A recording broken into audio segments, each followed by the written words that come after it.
Hello guys and girls, welcome back. A flash review of the 10 pages from the Uncle Paul's album, which now has all pages with some content.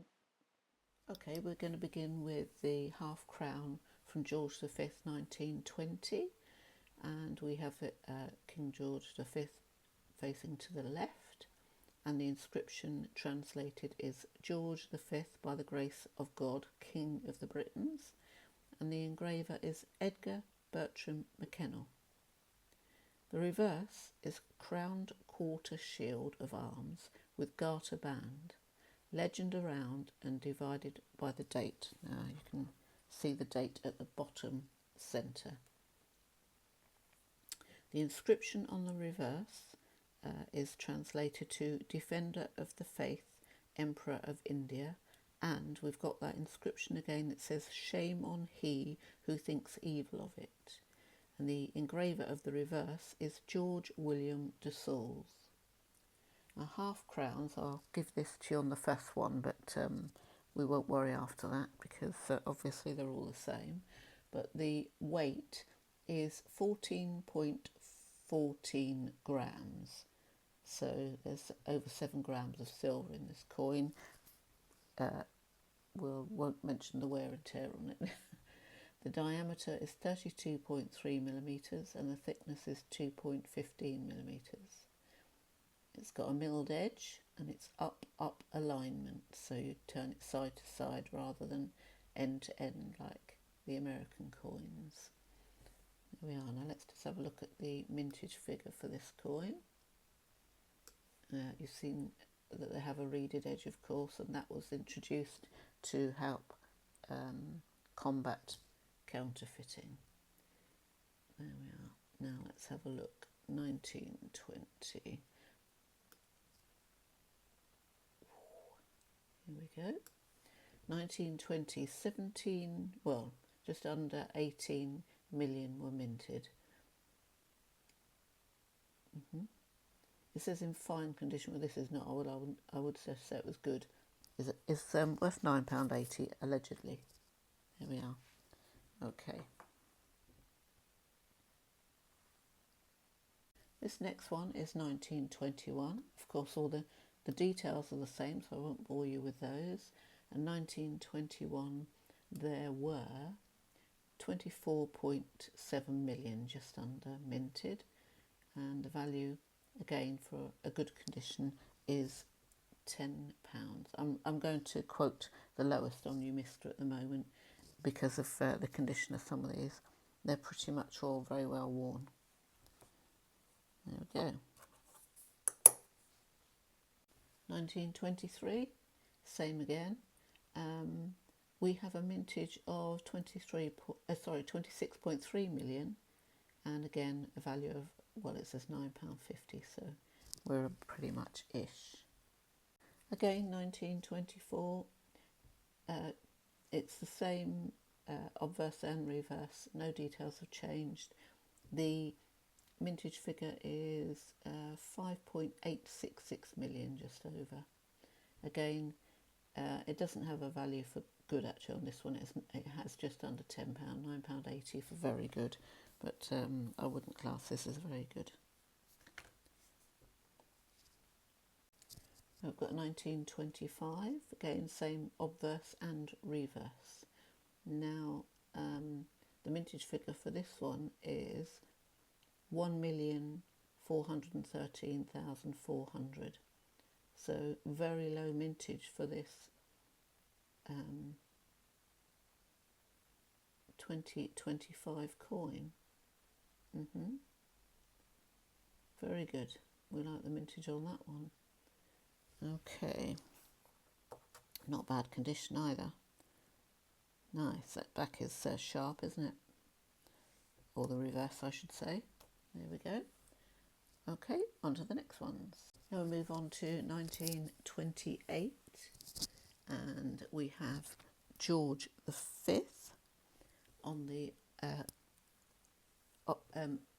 obverse, and we have same inscription, same engraver. Details all the same of the coins, the weights and everything. As I say, I don't want to bore you. And then on the reverse, it says Defender of the Faith, Emperor of India. Nothing about the shame on you. Okay, so that's good. And then we're going down to mintage figures. This first one is, bear with while I get the old eye on, 1928. Sorry, that's me making a noise. The first one is 1928. And the mintage figure for 1928 is 18.7 million. Ooh. And it says there are some varieties. 27 and 28 no half crowns minted, apart from proof coins. There were 2 matte proof in 27 and 15,000 minted in 1927 proof coins, and that is it until 28.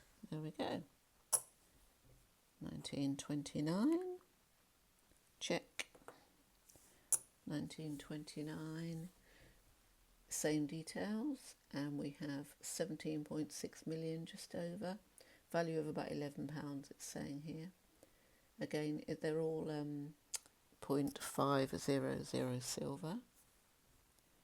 The next year is 31,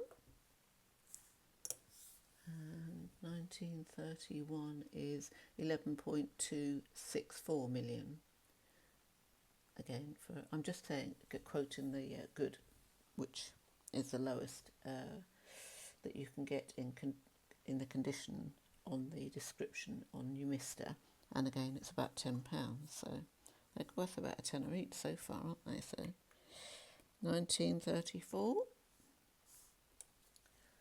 1934, there were only 2.4 million. There we go. But it doesn't say a higher, doesn't have a value for the good, but very good, it's £9.50. Okay, so relatively low mintage for 34. And then we have 1936, and that one is 7.039 million, just over, and a lower value of £5.40 for very good, but we're getting later in date now, so the older ones are the rarest ones. Sorry, I'll make sure you can see those. Righty-ho, so we'll move on to the next ones. Here we are, we've got the first of the George VI half crowns. This one's 1938. Now let me just give you a full description, because we've got change of monarch. So we have the uncrowned portrait of King George VI facing to the left, and the legend around it translated is George VI, by the grace of God, King of all the Britons. And this is Thomas Humphrey Paget is the engraver, and the reverse, you'll see that on the microscope, a quarter shield of arms flanked by a crowned royal, crowned royal ciphers, legend above, denomination and date below. Okay, the lettering is Defender of the Faith, Emperor of India, and it says half crown, and 1938, and it's George Kruger Gray for the reverse as the engraver.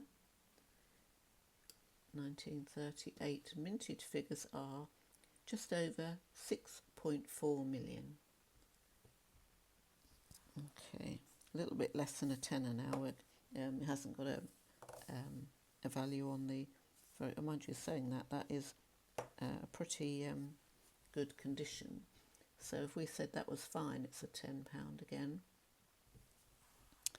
Okay, on to the next one. Let's have a look what we've got here. 1939. And then back up the right way. 1939. Let's have a look.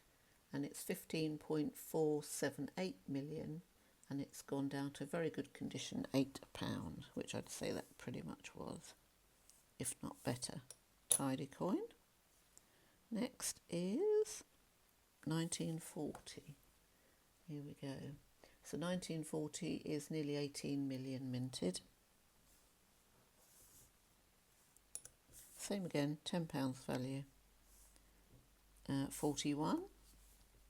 1941 is 15, well, nearly 16 million basically, just under. And value 16 million, where are we again? A little bit less than a tenner now. 1942,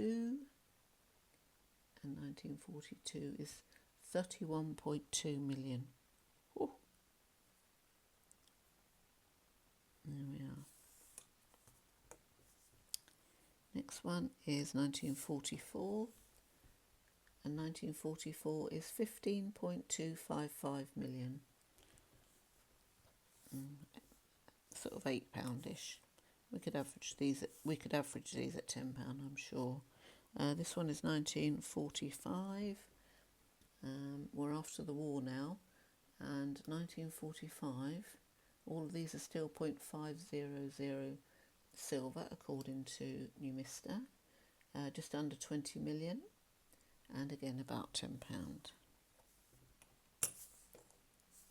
Okay, another 1945. Oh, we got two of those.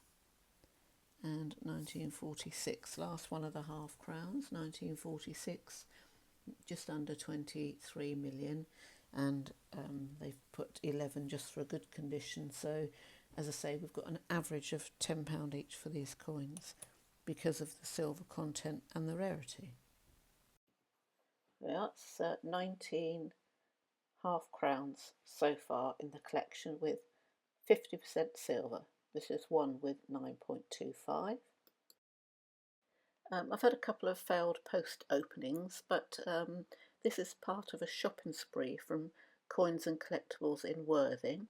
It is 4 kilos of world coins.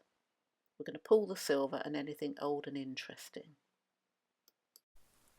Okay, now we've got all those world coins. Now, I don't think there's going to be much in here because it came from a coin shop. Sorry, you saw the picture earlier on. This is the 4 kilograms of world coins. I've sorted most of them into countries and a couple of bags of France there, just to give you a bit of a taster. So we're going to just pull out the old and interesting, basically. We're not going to be going through and doing every coin and putting on Numista. 1, I haven't got Glenn's patience. 2, I am going to pass them on to Glenn anyway. And 3, my interest in world coins isn't all that. I do have certain countries that I really love, and I like the territories. I like all the older coins with a nice design on, but it doesn't mean to say that I'm collecting the whole country, if you see what I mean. So, you know, we can go through it in alphabetical order, or we can just, those are all American pennies. Oh, look at that right on the top. Look at that. Oh, Lordy, we got a wheat cent. Oh, that's what I like finding. Yeah. Flip it the other way. There it is. There it is. First one for the pull is oh my God, look at that. There's another one. Look at that. Would you Adam and Eve it? Look at that. I don't believe it. That's in a smart condition, that one, isn't it? Let's have a look at the year. Right. United States of America, 1 cent. There we go. 1937. But nice condition. Yay. So we've got 2 weeks. It's just like that. I'm just having a look, see if I can see any more now. I've got something for the rust bucket, look. I've got a nice big rust bucket coming along. In fact, I've got some on the top. Look. Yeah. So I'll put a scrap bucket on it, but I'm calling it the rust bucket. Look. Yeah, I know. Get rid of that. The top on, and if I get any more, I can just put them on the top and put it later. Alrighty. We are doing a 1 cent. This is USA, by the way, if you're not familiar. 1 cent coin run from the different mints, Denver and Philadelphia, and anywhere else we can find as well. And the wheat cent are harder to come by, but yeah, okay. Here we go then. I'm just going to do it a handful at a time and flick through like we do with the 50p.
Ta-da!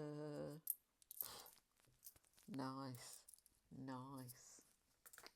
We have pulled 1 Canadian and 1, 2, 3, 4, 5, 6, 7, 8, 9, 10, 11 wheat cents. Ooh, cracking.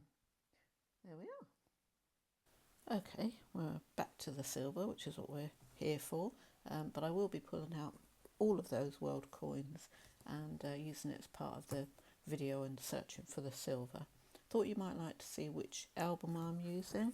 I've now got a second one actually since I spoke to you last, if you know what I mean. That's the album that has now got every page with something in, up to the half crowns or florins, and now we've got another album. So we are going to put the half crowns in there, but we haven't got the flips yet because the flips are bigger. Goes on and on, I know. Anyway, this is the Uncle Paul album that I'm using. It's 10 pages, 200 pockets, and search for it yourself on Amazon for the price. If I quote you one thing, it'll be something else, I know. But if you want one, that's what I'm using. I got that tip off of Glenn from Macamula Coins, because Glenn uses those. There we go. All right. Now then, a little bit about silver and coins. A little overview, an AI overview from the internet regarding the history of silver in coins. Coins were historically made with silver because the metal possesses an inherent, universally recognised value, endurable, malleable, and naturally scarce. As noted by historians, impressing official stamps onto standardised weights of silver eliminated the need to constantly weigh and assay metal bullion during daily transactions, revolutionising global trade. Oh, flashlights come on, that's handy. I don't know if it's going to help us, but it might do with the contrast. This is the 1920 half crown that has the inscription of "Shame on he who thinks evil of it." We spoke about this before, and it was to do with the covering it with gold and passing it off as a more expensive coin. Can't remember what it would be for a half crown. I can't think, in fact, what it would be for a half crown, but it's actually round this second ring, which you can't see. It's pretty much faded down there, but I just thought I'd point that out because you could hardly see it even on the microscope. So it says, also frequently translated as "evil be to him who evil thinks." This famous maxim is famously known as the motto of the British Order of the Garter. Yeah. Thought you might like to know that little bit of extra. Okay, guys and girls, time to say our goodbyes, but just a flavour of what we're going to touch on next time are some world coins and the silver content in those. See you in the next one. Thanks for joining me. Appreciate your support. Take care. Bye bye. I'll say that again. Bye bye. I think my voice is going in my old age. Let's try that again. Take 3. Bye bye.